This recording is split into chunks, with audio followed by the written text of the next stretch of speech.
Kalau kita sementara mendengarkan khutbah, itu berseleweran malaikat di situ sebenarnya.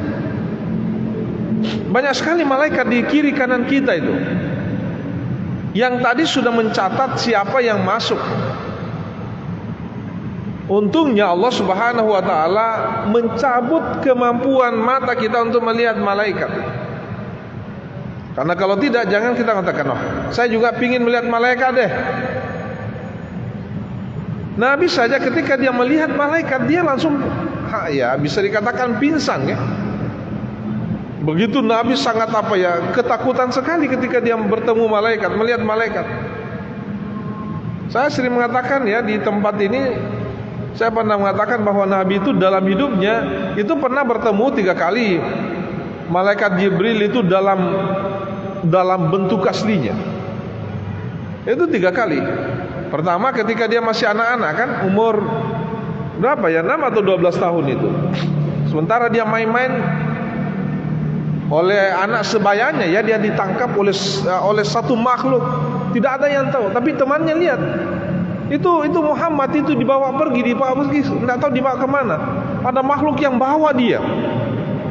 Ternyata itulah dalam hadis itu dibawa, kemudian dibelah dadanya, dicuci isi dalamnya ini.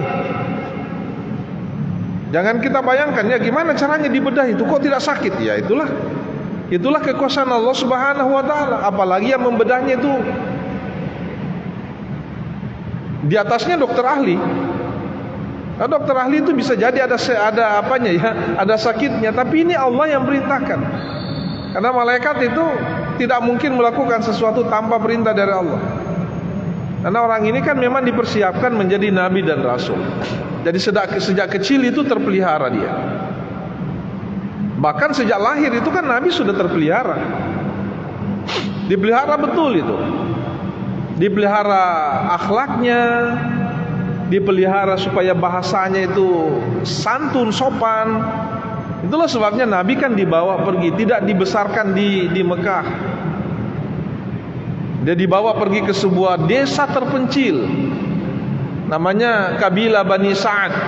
Jauh itu perjalanannya, berhari-hari dengan naik onta dari kota Mekah. Ada yang menyebut sampai 1 minggu itu. Tapi kan mereka jalan kaki ya, mereka naik onta dengan jalan yang luar biasa, medan yang luar biasa sulitnya. Nama kabilahnya itu namanya kabilah Bani Sa'ad. Untuk apa dibawa ke sana? Supaya akhlaknya itu tetap supaya akhlaknya itu baik, seperti akhlak yang dimiliki oleh orang-orang desa, orang kampung.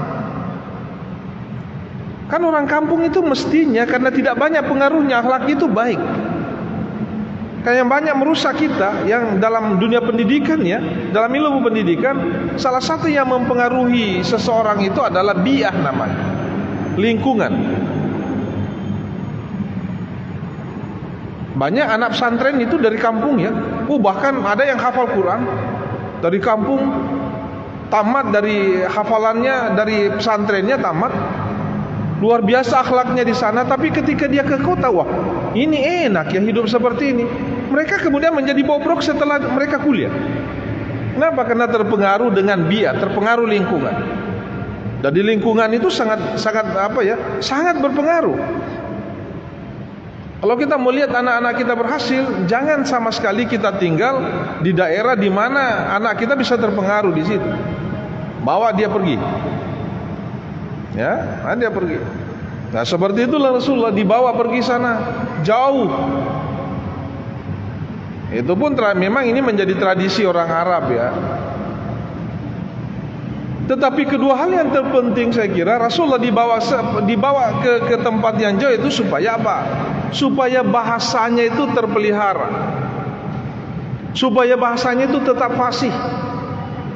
Makanya Nabi itu pernah mengatakan begini, ana afsahul Arab, saya ini adalah orang Arab yang paling fasih. Kenapa? Li'annani ana Quraisy. Kenapa? Karena saya ini orang Quraisy. Wa ini starba'tu fi Bani Sa'ad.